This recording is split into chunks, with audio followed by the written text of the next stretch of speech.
الله أكبر الله أكبر.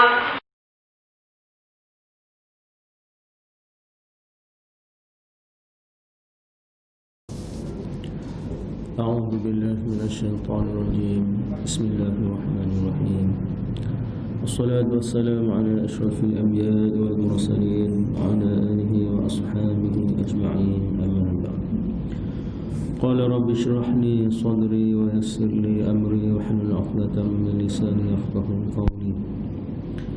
وقال تعالى في القرآن الكريم: وذكر فإن الذكرى تنفع المؤمنين وما خلقت الجن والإنس إلا ليعبدون ما أريد منهم من رزق وما أريد أن يطعمون إن الله هو الرزاق ذو القوة المتين.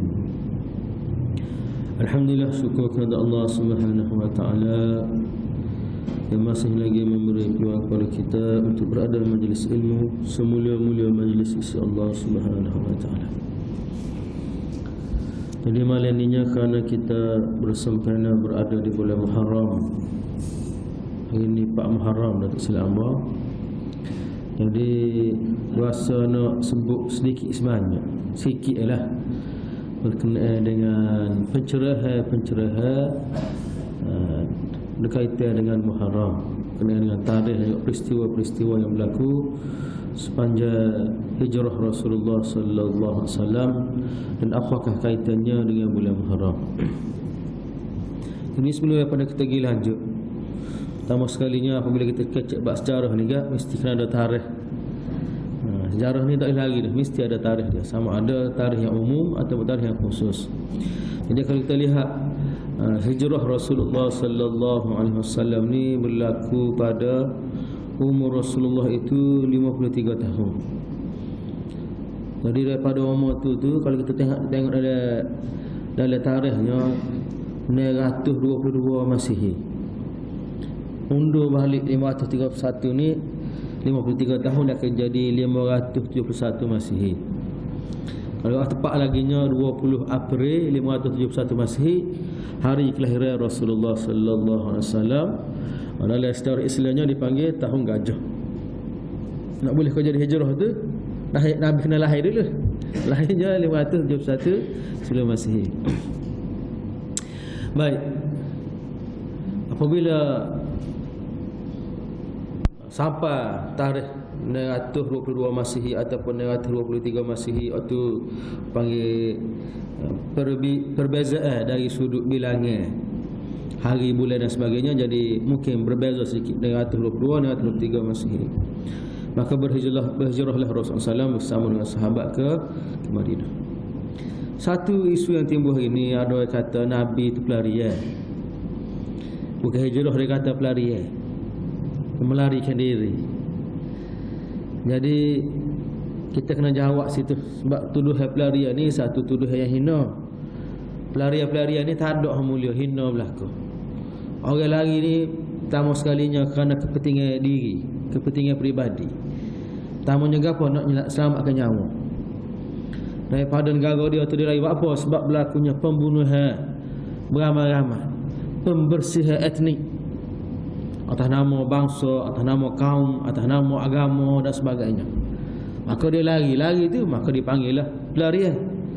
Orang putih panggil refugees, lari. Ada juga lari ni kerana kemiskinan.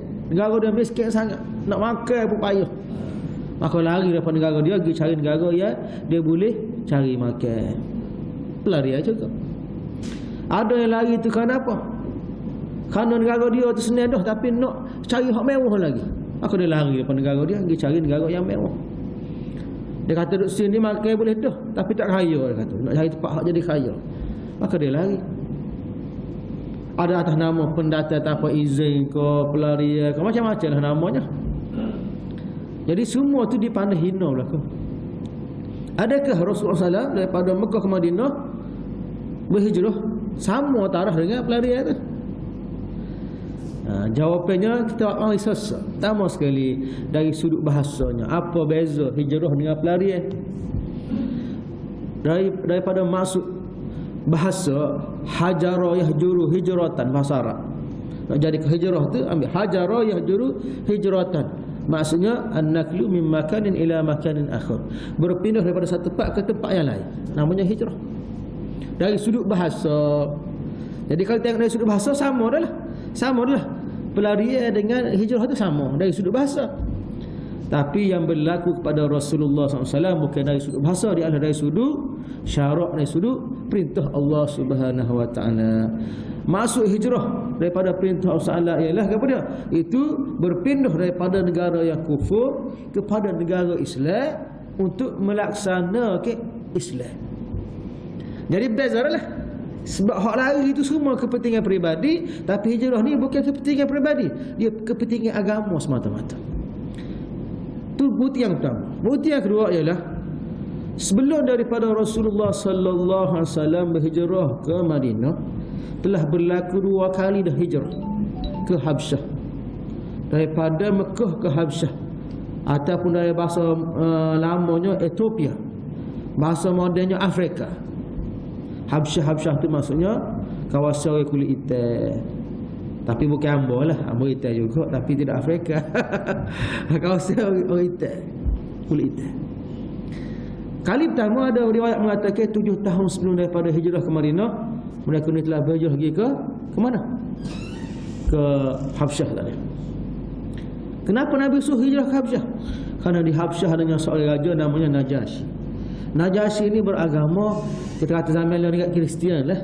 Tetapi apa yang dipegang oleh Najasyi itu bukan Kristian hari ini, iaitu ajaran asal yang dibawa oleh Nabi Isa AS.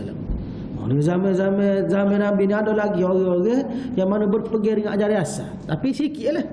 Termasuklah Waraqah bin Naufal. Ada kata pak saudara kepada Khadijah yang buta tu, apabila Nabi balik daripada gua Hira, Nabi bawa bertemu dengan Waraqah bin Naufal. Waraqah bin Naufal kata, apa yang datang kepada kamu ialah an-namusul akbar, itu malaikat Jibril. Apa dia tahu cerita? Sebab dia orang yang alim tentang agama Nabi Isa, agama yang asal. Tapi tidak ramai, 2-3 orang ya. Kerana agama itu sudah berlaku perubahan-perubahan dan juga penambahan.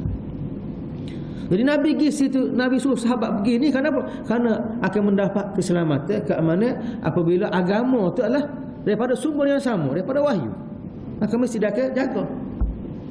Kali pertama selama 15 orang, mengikut satu riwayat 10 orang lelaki, 5 orang perempuan. Siapa dia? Termasuklah Ja'far bin Abi Talib, sepupu Rasulullah, anak Abu Talib. Yang keduanya ialah Zubair al-Awwam, biras Rasulullah, suami kepada Asma. Di antaranya ialah Uthman al-Affan, menantu Rasulullah, bersama dengan anak Rasulullah yang bernama Ruqayyah. Gigi sekali. Di antaranya ialah Abdul Rahman bin Auf dan ramai lagi. Gigi duduk sana. Duduk 3 bulan. Apabila siapa berita Mekah ni amir, balik semula. Duduk 2 tahun lepas pada tu, Nabi suruh pergi pula seramai 101 orang.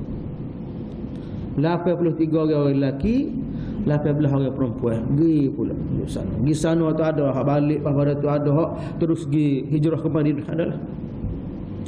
Jadi soalannya ialah, kalau lah pelari awal-awal lagi Nabi lari, apa suruh orang?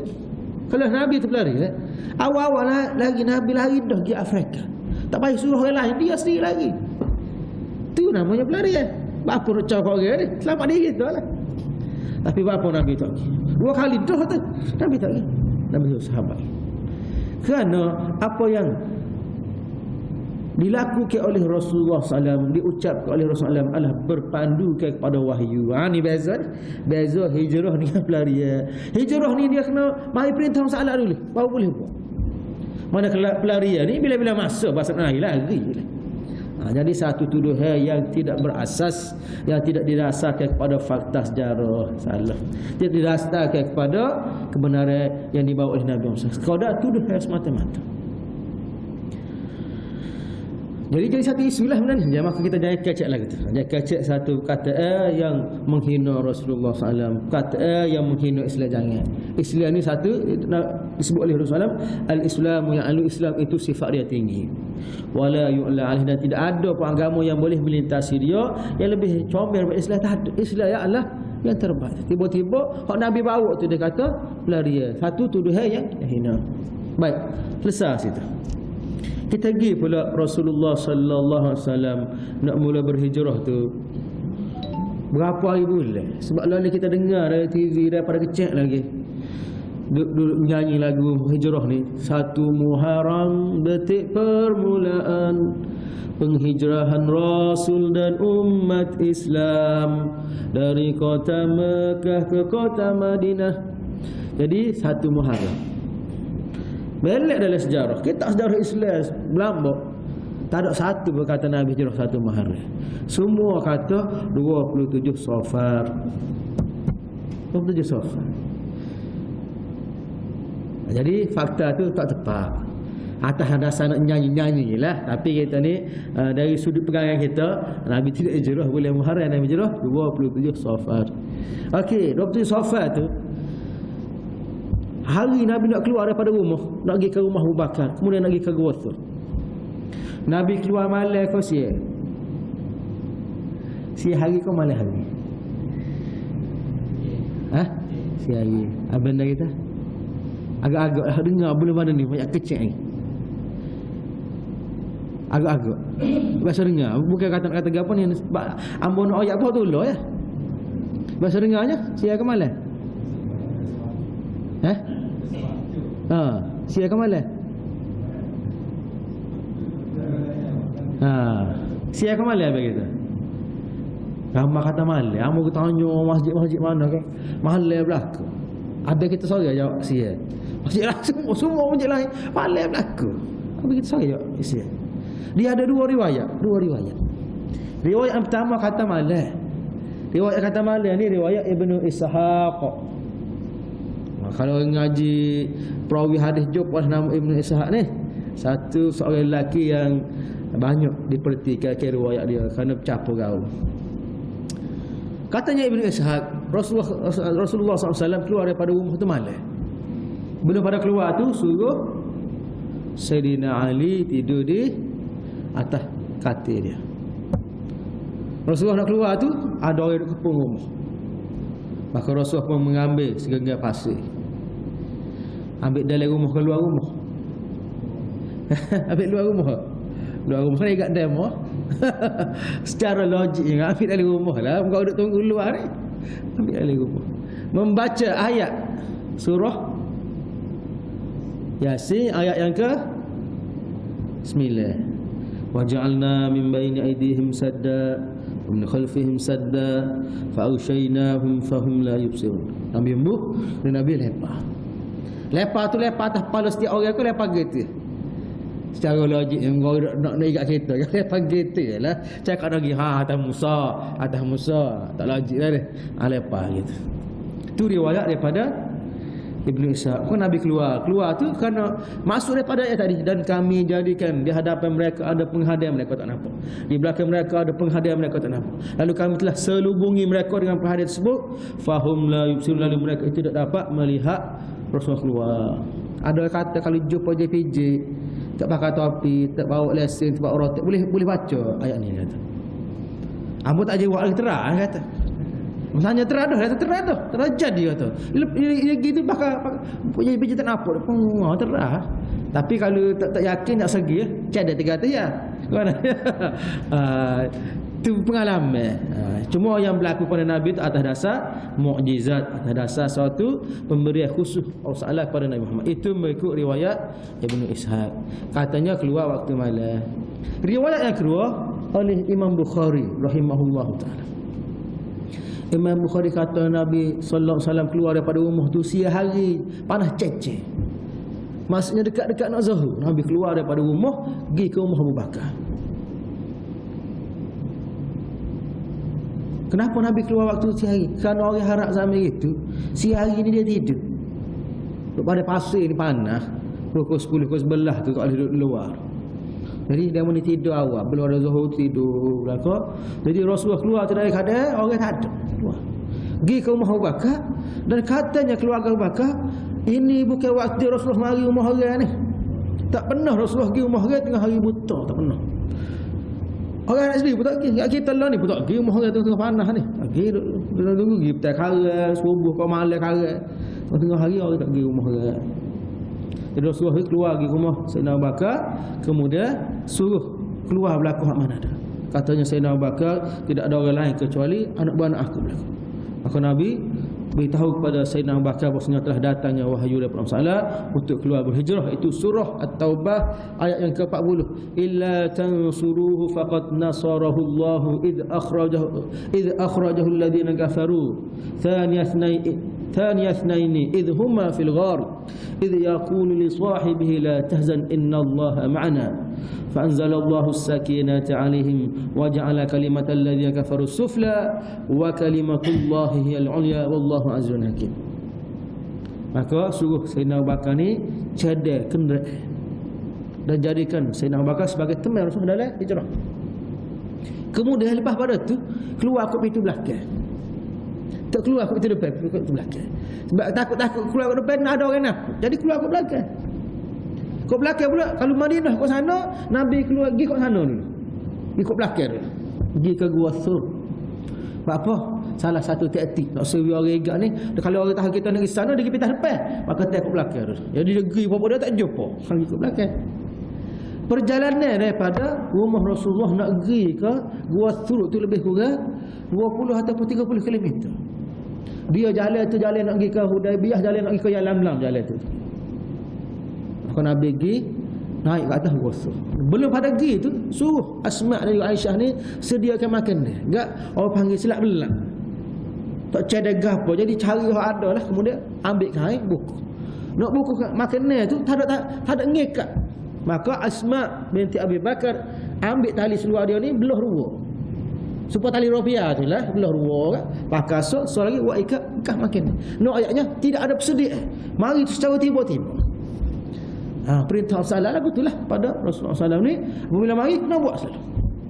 Kita pun lagu tu tengah tidur sudah tiba-tiba Allahu Akbar, kena bangun pergi selalu. Tiba-tiba. Cuma semaya ni tahu dah 5 waktu, tak ada tiba-tiba lah. Buat mana demo tak mari? Oh tiba-tiba nyobel. Bukan tiba-tiba nyobel. Memang semua. Hijrah ni sekali tu ya.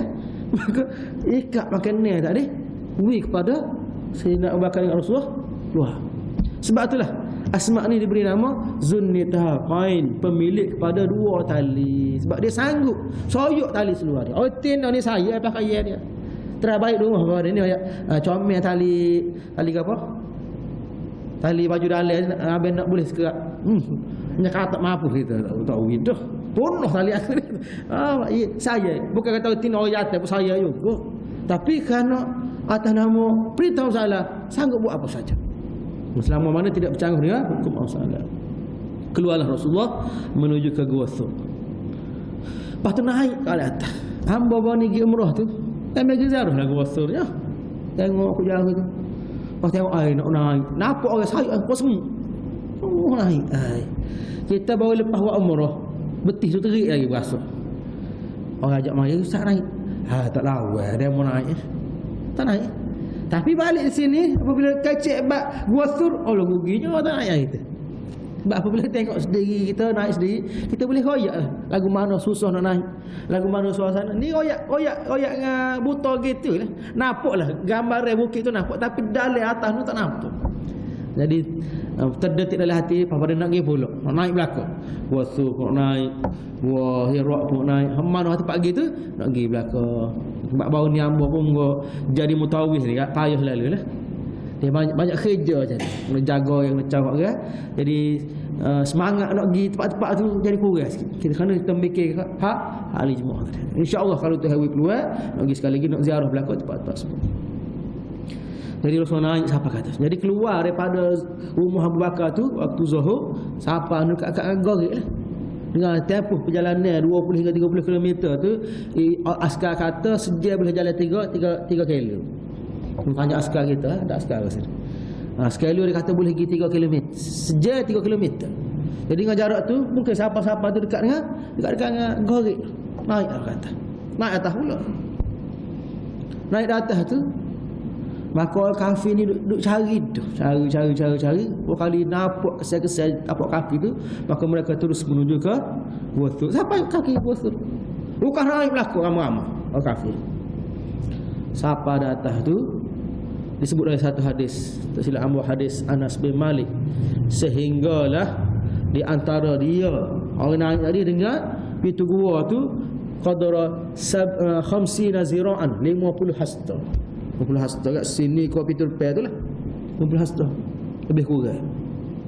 Jadi ramai-ramai dia nak tanya, duduk sini dengan pintu depan tu, kalau ada orang depan tu nampak ke tak? Sini dengan pintu depan masjid tu, kalau kita tengok nampak ke tak? Melawak tu nampak ni muka depan tu ya, nampak. Tapi takdir Allah Subhanahu wa taala mengatasi segala-galanya. Sebelum daripada Sayyidina Abu Bakar nak masuk tu, dia telah bersihkan. Kata Rasulullah duduk luar, amu masuk dulu.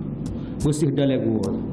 Mengikut satu riwayatnya nak masuk dalam tu ni, kena nyuruh. Dia batu besar gitu, kena nyuruh. Tak boleh masuk straight gitu. Bersih takut-takut muka atas bukit macam-macam lah benda-benda besar, kala, jekingnya, lipanya, semutnya, ularnya. Enggak ular pada pasir ni ganas lagi. Dia ada ular ekor ada loceng. Ular kau panggil, orang putih panggil viper.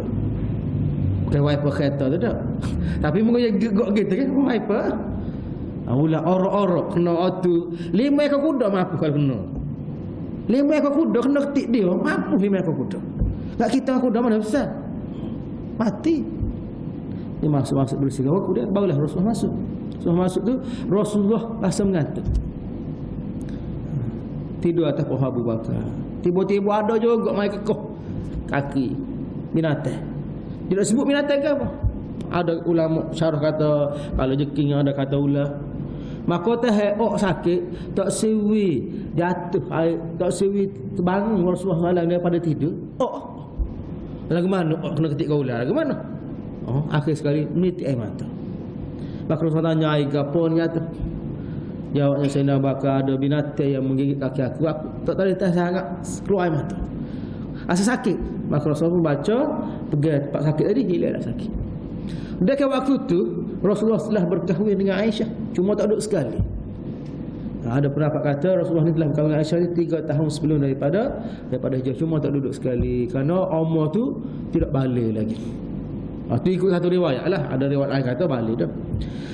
Baik. Jadi Rasulullah ni tidur atas pohon tok tua. Cuma tok tua ni muda pada natu. Abu Bakar ni umur dia ni tua 2 tahun daripada Rasulullah. Berani dah kita tidur atas pohon tok tua. Kena wiwas ikut dia. Aku ajar. Terus sekali balik je rumah tok tua, tidur kali bah apa. Kata buat perangai roh natu. Tapi nak ayatnya Rasulullah yang Abu Bakar ni lebih pada tok tua, lebih pada sahabat. Ada juga orang kita ni tok tua tu muda, tok tua tu muda pada natu tua. Natu umur 60. Tok tua baru umur 40. Jaga-jaga lah ada. Apa? Bertanya orang Jumaat, ahli Jumaat dia kata 2 kali natu tu kaya kali datuk. 60 lah. Asal kau kaya ni. Mati dia boleh kata. Salah satu sebabnya, tapi tidak gitu belaka. Jadi ada sebab. Jadi Rasulullah SAW berada di gua tu bersama dengan Rasulullah. Tiba-tiba bunyi guru ada gua depan tu, orang naik bunyilah suara punya usaha naik. Rasa sedih, rasa bimbang Sayyidina Abu Bakar, takut apa. Maka Allah sebut dalam surah At-Taubah 40 tadi, iz yaqulu li sahibi, ketika mana Nabi berkata kepada Sayyidina Abu Bakar, la tahzan, jangan sedih, jangan bimbang, jangan takut. Innallaha ma'ana, sungguhnya Allah bersama kita. Allah suruh kita hijrah dan Allah akan jaga kita. Apabila kita buat perintah Allah, maka Tuhan akan jaga. Akhir biasa. Tuhan akan jaga diri kita, Tuhan akan jaga keluarga kita, Tuhan akan jaga kebajikan diri kita, Tuhan akan jaga belakang yang berkaitan dengan kita. Kalau orang itu berjual, buat sesuatu atas nama perintah Allah Subhanahu Wa Taala. Maka dia sebut dalam hadis Anas tadi, sehinggalah jarak di antara orang naik dengan pintu gua tu 50 hasta. Tiba-tiba dia pun undur balik.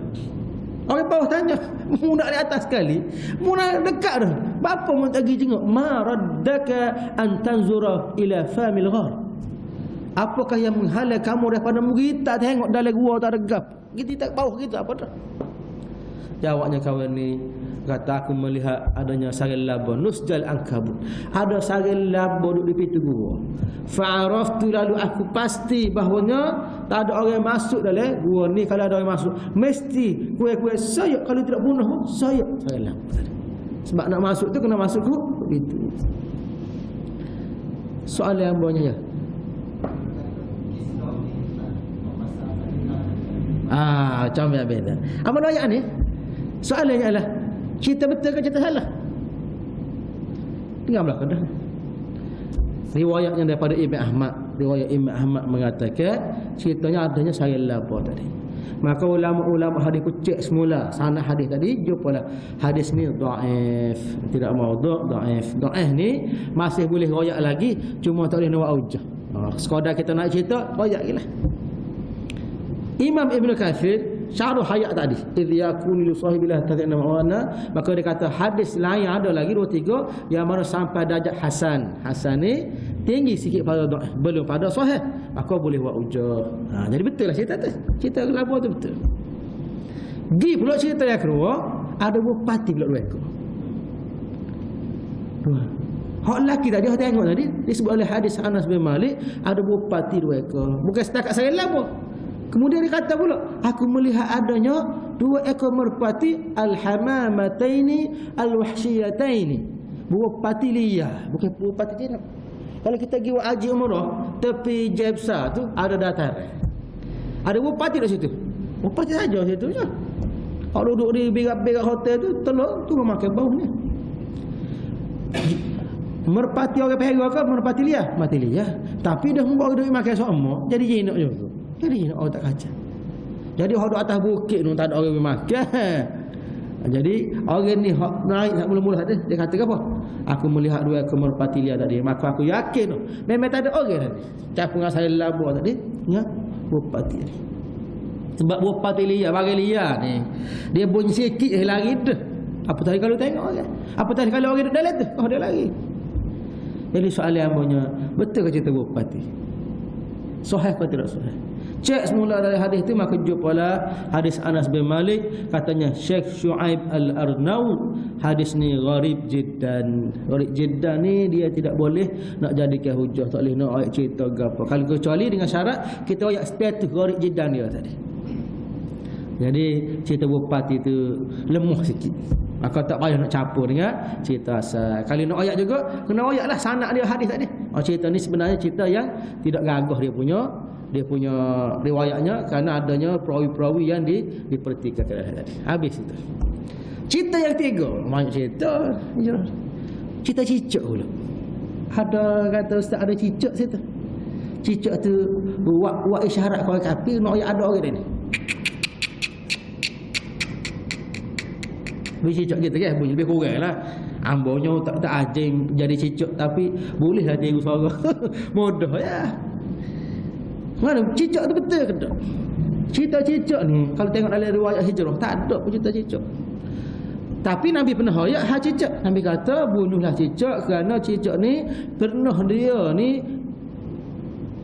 usaha untuk kana yang fakhu fi Ibrahim. Pernah meniupkan angin untuk membakar Nabi Ibrahim. Maksudnya cerita Nabi Ibrahim bukan cerita hijrah. Tapi ada orang ni ambil riwayat tu mari tepek sini. Ni tak betulnya. Cerita Nabi Ibrahim, Nabi sebut tu cerita Nabi Ibrahim, tapi dari mana pun gabung situ seolah-olah cicak ni bukan setakat situ, sini pun gitu juga. Maka Nabi kata dia termasuk daripada fuaisik, binatang hak perangai jahat. Gak cicak ni kalau dia embuh mustahil mana sangat dengan mulut dia tu tidak jadi. Tapi nak dia usaha binatang lain amal tidak buat lah kata. Maka Nabi memerintahkan supaya bunuh cicak. Tapi cicak kalau nak bunuh pun, bukan kata kita pegang kepala dia, jetik-jetik kita boleh, tuak nyanya, dosa. Kena dengan darbah wahidah, dengan satu pukulan saja. Bidah kau kata apa, binatang tu biar mampu dulu. Jangan buat nyanya, jangan buat zalim kepada binatang. Walaupun binatang tu jahat, walaupun binatang tu orang panggil haram makan, tak nak makan dia. Lalu babi kat depan kita, babi ni kita pun bidah dia. Tepik kawat tu, oi, tak nak lagi. Kalau lain bukan pakai kita, bah kita bedah pula. Apa lembek kau. Dosa kita. Memang haram makan, tapi haram juga buat kena kau binatang. Sebab dia tak ada salah ke apa pun. Tak boleh buat kena ke binatang. Jadi kalau nak bunuh dengan sekali bunuh sekali. Ataupun binatang tu buat kaca, masuk dalam kebun kita nyosodok, biasa nyosodok kelapa sawit, buat bunuhlah. Maka waktu tu boleh kita nak bunuh, cuma jangan menzalimi binatang tersebut dengan satu pukulan ataupun dengan satu cara yang tidak menzalimi binatang tersebut. Habis itu cerita-cerita tak habis. Yang keempatnya cerita karung pula. Ada kata karung pun ada juga dalam cerita Rasulullah. Jadi Rasulullah ni dia bahagia sapu tapak kaki lalu Rasulullah dengan Abu Bakar ni tu sapu dah geman Allah dengan ekor dia, kau kata bunga tangan dia ikut dia.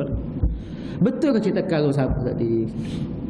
Jawapannya ialah tak tepat. Kenapa?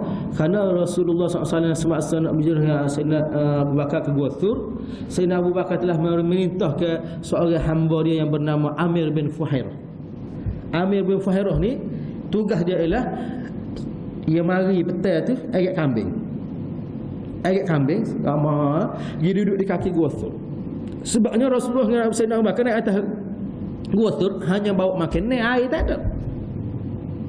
Atas bukit nak ambil air mana? Ada air, bawanya makannya saja. Jadi untuk minum, Rasulullah Sayyidina Abu Bakar telah memerintahkan anaknya yang bernama Abdullah. Abdullah ni tugas dia duduk di bandar Mekah, dengar berita-berita daripada orang kafir. Malam tu dia berjalan sekali dengan Amir bin Fuhairah di kaki bukit, perah susu, naik susu kepada Rasulullah, minum susu pada Rasulullah dengan Abu Bakar, kemudian royak berita-berita yang ada di Mekah dan meninduk rancangkan. Daripada perjalanan Rasulullah kita boleh faham, pertama sekali kena ada bekal yang makan sedia dah, kena ada bekal air. Yang tiganya kena ada maklumat-maklumat yang terbaru, latest update news kena ada. Kena update semua, cerita gapo hari ni, berita gapo hari ni, supaya kita boleh buat perancangan yang lebih kemah lagi. Ni dalam bab strategi Rasulullah SAW untuk berjuruh ni, Nabi pasal kaki belakang. Jadi kita boleh lagi daga-daga lah, kena ada satu persediaan. Dia orang putih panggil man with the plan. Orang yang ada rancangan, tak boleh pergi jadal, tak boleh, kena ada rancangan, kena buat satu strategi. Jadi cerita karung tak sabit sebab apa? Sebab kambing tu mari dia sendiri telah menghapuskan jejak tadi. Dah tua yang jalan belakang, kambing ke belakang, tapak kaki kambing tu telah memadamkan dengan sendiri tapak kaki Rasulullah, Sayyidina Abu Bakar dan juga dua orang tadi. Tak ada kesan lah. Jadi orang kafir tidak berkesan. Ada orang lalu pergi mari-mari buat tu. Buat apa lagi kau karung ni? Ada. Cerita ni cerita yang tidak sabit. Okey, Nabi duduk atas Gua Thur selama 3 malam. Gitu 27 Safar, 28, 29, 30. 30. Keluar daripada Gua Thur pagi itu 1 Rabiul Awal. Pasti mana 1 Muharramnya? Tak ada Muharram. Safar, Rabiul Awal. Keluar tu 1 Rabiul Awal, hari Isnin. Dan Sayyidina Abu Bakar telah memerintahkan, Rasulullah SAW telah melantik seorang orang kafir namanya Abdullah bin Uraki. Walaupun kafir nama Abdullah. Ni orang Arab ni. Nama Allah tapi tidak Islam. Zaman jahiliyah je, Abdullah bin Uraki, orang kafir. Tapi Nabi percaya dia ni jenis orang yang boleh pegang janji dan tidak buka rahsia. Nabi upah dia untuk bawa Rasulullah dan juga Sayyidina Abu Bakar pergi ke Madinah melalui jalan yang orang tak lalu. Dia seorang datang. Jalan ke arah bukit. Bukan jalan ke tepi atas ni dah. Maka dia pagi tu berjanji dia pemari bawa 2 ekor unta. Naik. Jalanlah siapa terus jalan tu, bertemulah dengan Suraqah bin Malik. Suraqah bin Malik ni sebab orang Mekah ni, pembesar Mekah janji wak satu tawaran offer, siapa boleh hidup Rasulullah hidup ataupun mati 100 ekor unta boleh. 1 ekor unta 10,000 kali dengan 100 jadi 1 juta reward. Hadiah 1 juta untuk tangkap Rasulullah SAW. Rasulullah jalan ni, maka Suraqah bin Malik nampak unggang-unggang siapa dekat gelu, siapa dekat 3 kali. Maka dia berkata, tak boleh negak.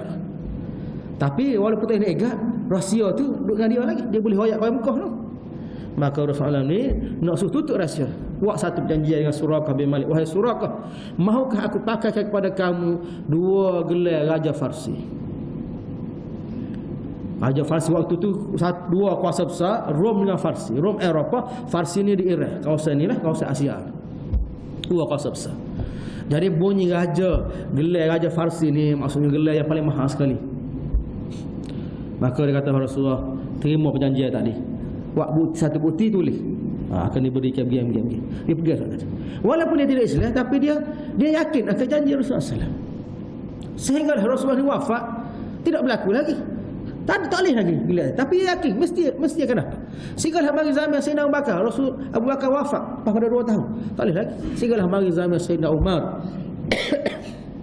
Sayyidina Umar pun telah menakluk Farsi dan telah merampas harta-harta daripada Raja Farsi. Termasuklah 2 gelar Raja Farsi.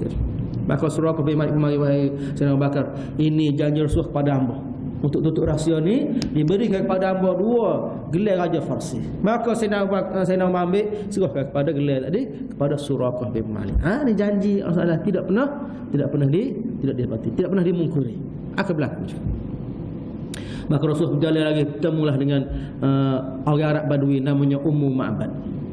Ummu Ma'bad. Siapa di kemah Ummu Ma'bad ni? Rasul orang Arab Badui dia berpindah randah, ekor kambing. Maka takut-takut ada kalian makan ni dia boleh tukar dengan sesuatu. Tanya Ummu Ma'bad, ada tak makan ni kau gapo minum kau hak boleh tukar sebab ambo ni musafir. Hak makan tadi habis dah atas bukit tu. Tengok jalan.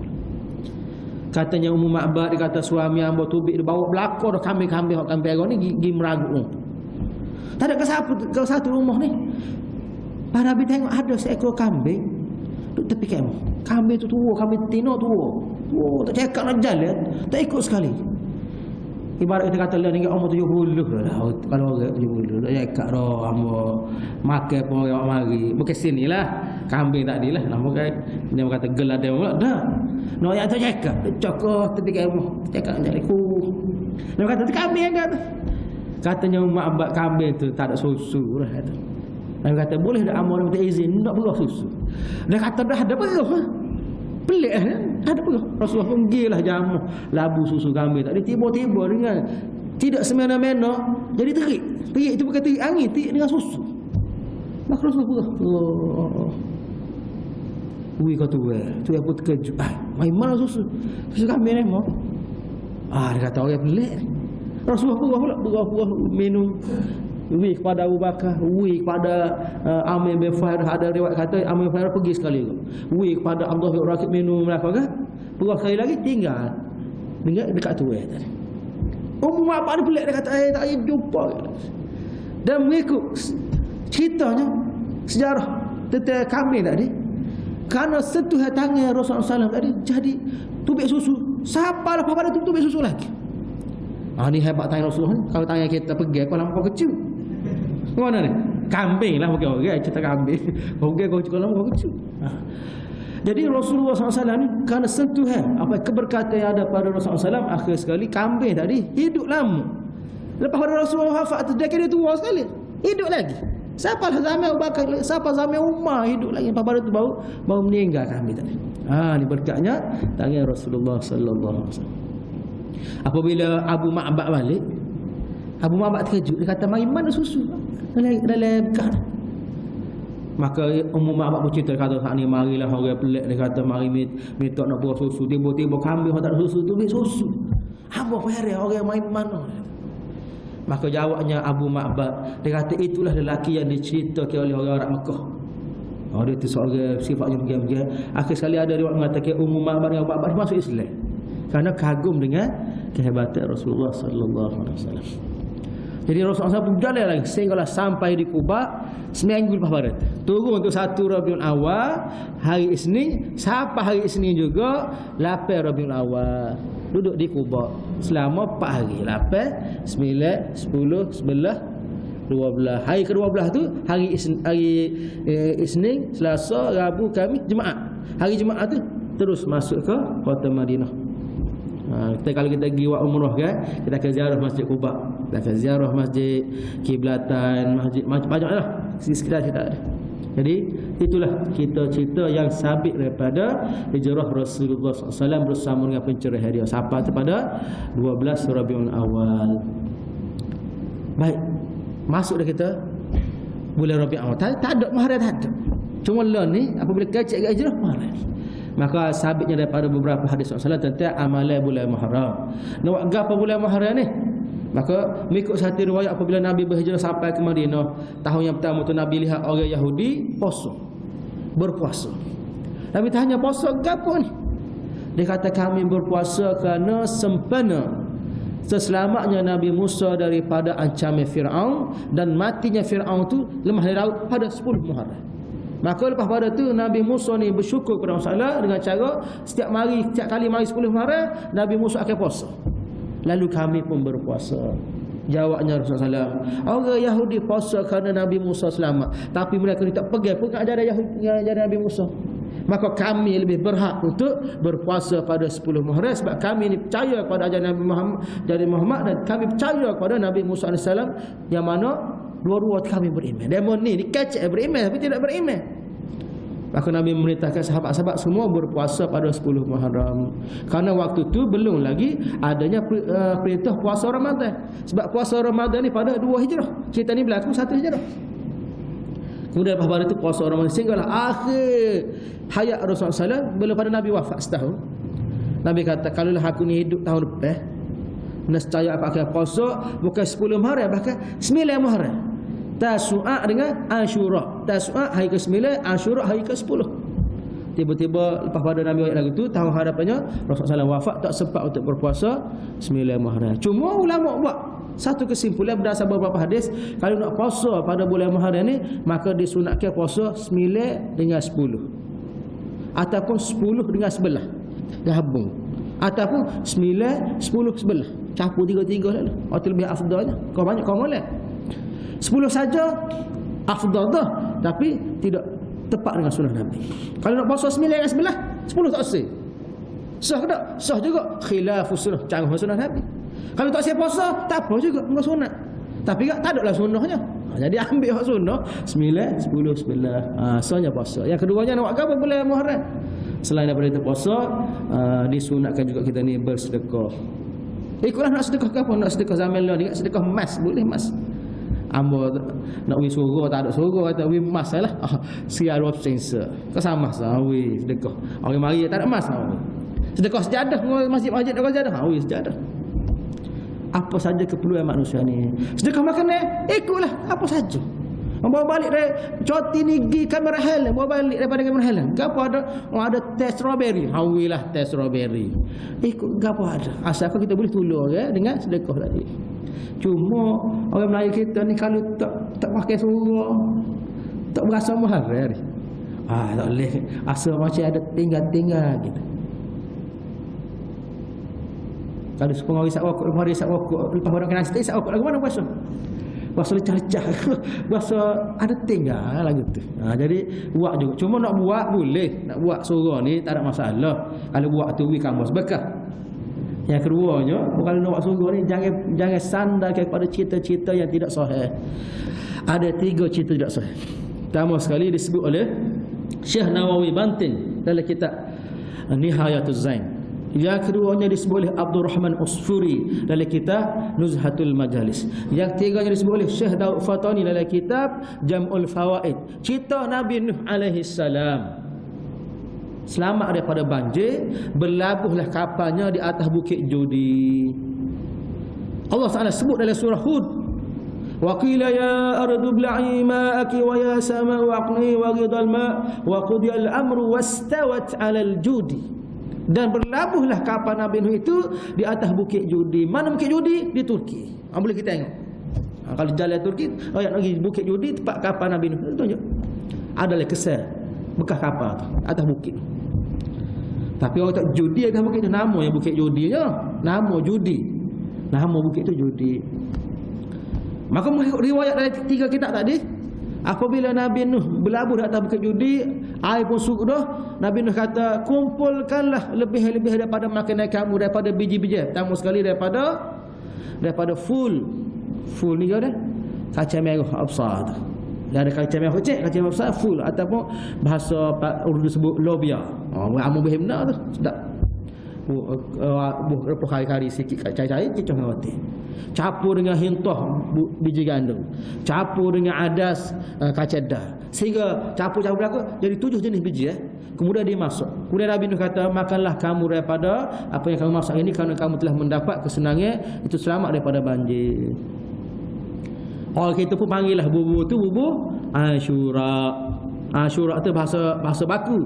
Kalau Kelantan kita suruk. Allah gila. Namun tidak menjadi masalah. Cuma jangan kaitkan dengan cerita yang tidak betul. Masak lagi nak makan. Tidak semestinya surga. Nak nasi daging ganu pun boleh. Aku tak saya surga nak nasi Arab lagi. Nak masak spaghetti, cikacok lagi. Tak ada masalah. Yang penting kita bersedekah. Sedekah lebih sikit daripada bulan lain lah. Jangan kita bersedekah bulan Muharram saja bulan. Ambo tidak Muharram, ambo tak sedekah. Tak betul juga. Sedekah sama. Cuma lebih sikit. Bahkan kalau kita nak masuk, panggil pandai-pandai lah. Ni Allah 10 ya, 50 ya. Lepas tu sama-sama buat hijau, sama-sama kucar ni. Ni kawan ni aja kucar. Nyopoh kawan ni. Lari habis. Dekat ngasap pakat mari pula. Mari pula. Tak ada lagi. Lepas tu kalau kita uwi 50 ya tu, jangan kita minta, ambo uwi 50 ya. 5 bekas lah ambo. Bukan nego ke apa ni. Nak sedekah. Maka kalau orang uwi tak apa, tak seribu, tak apa. Kita niat sedekah dalam 50 ya. Ya insya-Allah siapa. Cuma sikit banyak. Masjid Bu di Amal tu. Kaca surah 2-3 tahun lepas. Naik kawah. Naik kawah kalau kira bagi cukup dengan 3,500 keluarga tu. Tinggal naik kawah tu. Tapi haknya bahagiannya baginya beli bekas besar. Tak cukup juga. Ngepek orang kampung. Tak email apa tu siapa rumah hamba suruh. Kaca lain pula bagi. Nak bagi biar boleh makan belaka. Biarlah di sore pun. Dan jangan bazir. Ni buat 2-3 kawah. Ambo pernah pengalaman duk pondok. Orang kampung WPT duk pondok pasir ke. 3 kawah. Ke pondok saja. Kaca. Orang lain lagi habis pun kita bodoh-bodoh kaca ke. Tak biasa, sakit. Cara kafir kayu api. Siapa siap tu? Mari ambil suruh. 2 kawah tak habis. Engkau tidak sedekah ke? Buat lagi mana? Buah talek banyak kan? Masuk dalam freezer. Susun dalam freezer. Nak tutup pepaya. Penuh suruh. Suruh nak makan atau lebih sikit, makan sikit. Siapa tahun depan nak suruh pula? Banyak lagi lah tu. Sudah. Nak buat lagu mana Ustaz kita kata, "Wei makan kau itik lah." Orang yo itik gitu. Nonye makan suruh. Bertale-tale. Jadi kau bazir tak sih. Kalau nak buat biar jangan bazir. Jangan kedekut, jangan bazir dan buat tu atas nama betul-betul ikhlas kerana Allah Taala. Jangan kerana nak suhu, jangan kerana kawan 280 kawah. Nak nyoh. Tak sih. Nak hina dia berapa lima sikit ni mo. Tak sih lah gitu. Kerana kita buat tu atas nama nak kau pahala. Baik.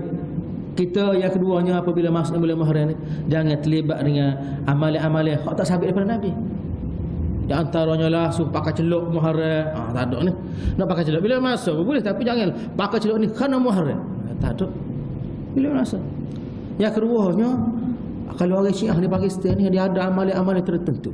Pertama sekalinya di Syiah di Pakistan ni masuknya bulan Muharram, sungguh dia. Sebab kematian Sayyidina Husain pada 10 Muharram. Dibunuh di Karbala, syahid di Karbala tu dibunuh oleh orang Syiah juga. Jadi mereka ni menyesali akan perbuatan mereka dulu. Jadi Allah Taala masuk ke dalam hati mereka ni, mari penyakit apa? Penyakit sedih kamu. 10 Muharram dah pakai baju warna hitam. Baju hitam, piyah hitam. Tua hitam tak apa. Jangan baju hitam dengan piyah hitam. Di Pakistan. Sini tak apa, tak ada masalah. Berpakaian hitam atas nama apa? Berkabung. Menunjukkan, menzahirkan rasa sedih terhadap kematian Sayyidina Husain. Tak pada dengan itu. Mereka akan buat masakan untuk sedekah pula. Mereka akan masuk surga juga. Tapi namanya bukan surga, namanya Halim. Halim. Bukan nama orang, nama kena Halim. Serupa bahaya dengan surga tadi, cuma warna dia lain. Kalau surga kita ni kelabu-kelabu nak hitam gitu, dia merah-merah nak baku. Dia pekat-pekat cair. Surga ni tokok keras tokok gitu kan. Dia pekat-pekat cair. Cicah dengan capati 3 butir tu main-main sedap. Cuma apa-apa ni dia masuk Halim atas nama Sayyidina Husain. sedekah atas nama Sayyidina Husain. Salah kita sedekah atas nama Allah. Tak boleh atas nama orang lain. Atas nama tok kita. Kalau kita niat pahala untuk tok kita tak apa. Niat atas nama Sayyidina Husain dia buat. Kerana meratapi kematian Husain. Dia jamu air pun atas nama Sayyidina Husain, maka tak boleh pahala. Jangan buatlah kata. Ni pokok Syiah. Yang ketiganya, selain daripada berpakaian hitam, buat makan atas nama Sayyidina Husain, mereka akan buat ratapan matam dia panggil. Matam karena dia akan menasib pada hari sebut nasib-nasib meratapi kematian Sayyidina Husain. Azadari Husain, wahai orang yang meratapi Sayyidina Husain. Azadari Husain, wahai orang yang meratapi kematian Sayyidina Husain.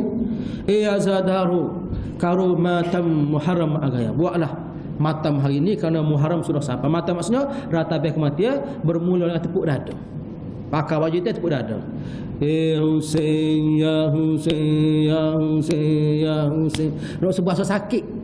Itulah sakit kita yang dirasai oleh Sayyidina Husain. Ni buat. Islam tak ajarlah kata siapa dia mati sekalipun tak boleh nak pukul tubuh kita, tak boleh. Buat nyanyi ke tubuh kita tak boleh. Sedih sekadar dalam hati sudah. Dan kita sendiri menganggap Sayyidina Husain adalah cucu Rasulullah SAW. Kita tidak kata dia tahu orang ada.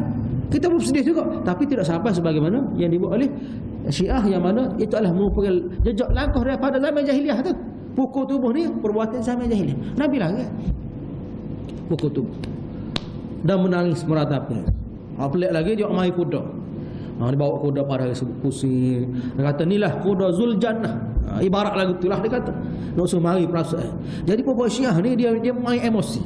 Dia cuba menimbulkan kesedihan dalam emosi manusia. Apabila manusia tu sedih kan, dia hilang akal. Itu asyik mikir, maka biar sedih semua, maka dia ayat gap apa ikut.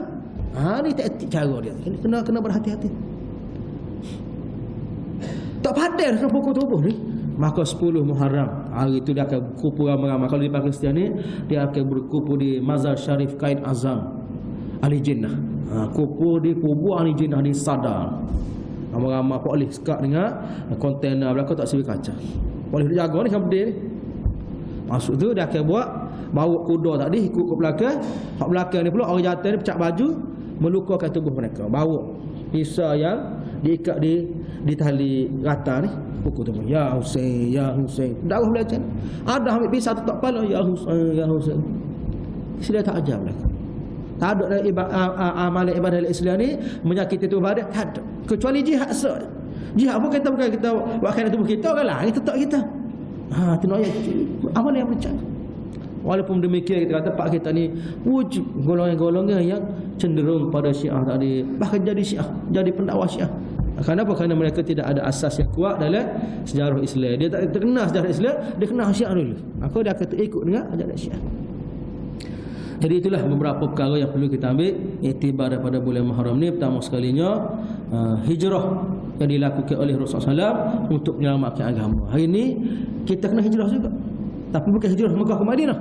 Nabi sebut satu hadis, al-muhajiru man hajara man Allah anhu. Orang yang berhijrah ialah orang yang meninggalkan apa yang dilarang oleh Allah Subhanahu wa taala. Jadi kita banyak kadang-kadang kita buat ni, kita langgar hak Nabi suruh, hak Nabi lari, hak Tuhan lari. Jadi hari ni kita balik semula sejarah rekod hidup kita ni, gapo lagi ni hak aku langgar, kita kena tinggal.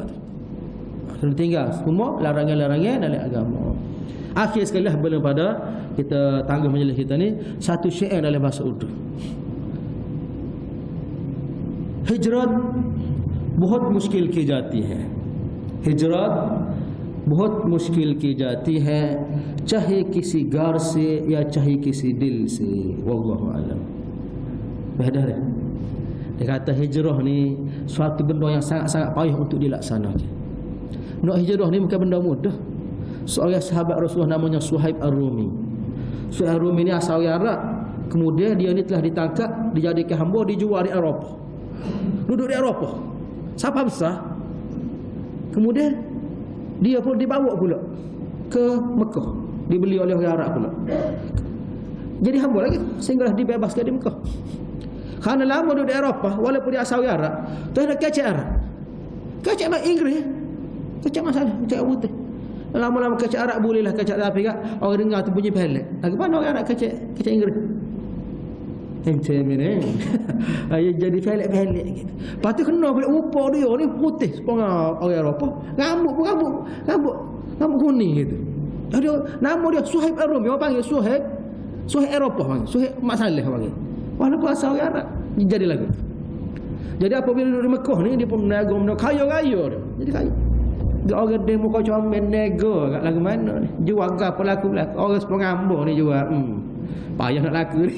Orang kata tu webol nak lagu tu. Tak boleh. Tapi ada yang muka comel, jual benda tak comel pun. Jadi orang kena.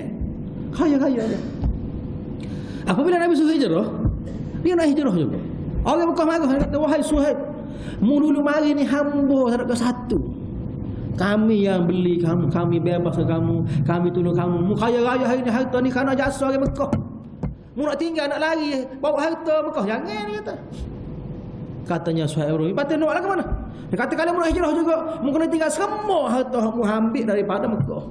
Katanya Suhaib Ar-Rumi, hamba tinggal belaka. Pergi selas pinggir. Ni payah nak tinggal lagu tu. Kita ada rumah batu 3 tingkat, ada bini 3 pak orang, kebun ada, gudang ada, kereta mewah jujur. Pas ni lah kapal kita ada mana kita. Tiba-tiba kena tinggal hidup palai, pergi pula selas pinggir. Persen tak bawa. Boleh kau pergi lagu tu? Payah. Tapi kerana iman yang ada dalam hati, amba boleh tinggal belakang. Amba nak pergi sekali dengan Rasulullah, pergi ke Madinah. Dia hebat sahabat ni, payah benda tu. Maka tu syair ni kata, hijrah ni bukan satu benda mudah, satu benda yang payah dia kata. Cahaya kisi garsi, sama ada kita nak tinggal rumah kita, negara kita, ya cahaya kisi dia ataupun nak tinggal bagi hal kita saya payah. Nak tinggal hari kita saya payah. Seorang perempuan nak hijrah ke Madinah, dia ada anak kecil. Keluarga dia tahu, dia kata mu tak boleh pergi. Mbakmu tu lelaki mu duduk sini, anak mu duduk sini. Dia kata mu nak pergi juga. Kalau mu nak pergi, mu kena tinggal anak kecil. Anak dia terus nyusu. Seorang mu nak tinggal ke mana ni? Berasa sebuah salah. Tapi kerana dia nak hijrah juga, tak apalah, aku redha dengan takdir Allah, minta tolong Allah. Dia tinggal anak dia. Dia pergi kalau seorang dia. Tak pergi lah ke mana, mu tinggal anak. Nyusu pula. Pergi berjerit gitu. Doa Allah, biarlah Tuhan selamat. Siapa sana tak takdir masalah, anak ni tak berhenti, jerit. Jadi keluarga tak nak anak ni kata. Lah makan mati pula ni. Akhir sekali di atas mula. Ni ayatnya pertolongan daripada Allah apabila kita nak bantu agama Allah. Jadi kau ke mana payah tak payah pun kita usaha dulu. Kalau nak main payah ke, tak ada orang nak pergi pergi, tak ada orang nak jadi askar apa? Payah jadi askar, dia kata kena tembak, kena gotu, kena melelai. Tak kena buat sesuatu. Maka kita kata ambil dulu tanggungjawab tadi, kemudian serah pada Allah. Gapo nak berlaku tu adalah merupakan takdir Allah. Ada sahabat yang telah meninggal dunia kerana hijrah. Ada sahabat yang apabila sahabat meninggal tak boleh nak mengecapi pun akan nikmat kemenangan tadi. Tapi kita kena ingat bahawasanya berhijrah adalah merupakan satu kejayaan. Kita boleh didik jiwa kita untuk tinggal bagi hak Tuhan lagi taklah merupakan satu kejayaan dalam hidup kita. Orang putih kata kalau mu nak bahagia, if you want to be happy, you must be successful. Kalau mu nak bahagia sungguh, mu kena berjaya segala-galanya. Mu kena ada kereta besar, mu kena ada rumah batu, mu kena ada isteri yang cantik, warna putih banyak. Ni ajaran orang putih. Ajaran Islam apa? Kalau kamu nak berjaya, hayya 'alas solah, hayya 'alal falah. Kalau kamu nak berjaya, mu kena mari sembahyang, ngadak tu 5 kali sehari, mu akan berjaya. Mungkin duniamu tidaklah seberapa, tapi itulah tanda kejayaan di sisi Allah. Itu kamu jadi seorang manusia yang patuh pada hukum Allah, pada undang-undang Allah. Jadi hari ini mana lagi hak kurang kepada diri kita. Kalau kita langgar hukum Tuhan itu, kita kena betul belakang. Itulah kejayaan sebenar untuk kita menuju ke akhirat, kerana kejayaan akhiratlah kejayaan yang kekal selama-lamanya, insya-Allah. Aktafi bihadzal qadar. Wabillahi taufiq. Assalamualaikum warahmatullahi wabarakatuh.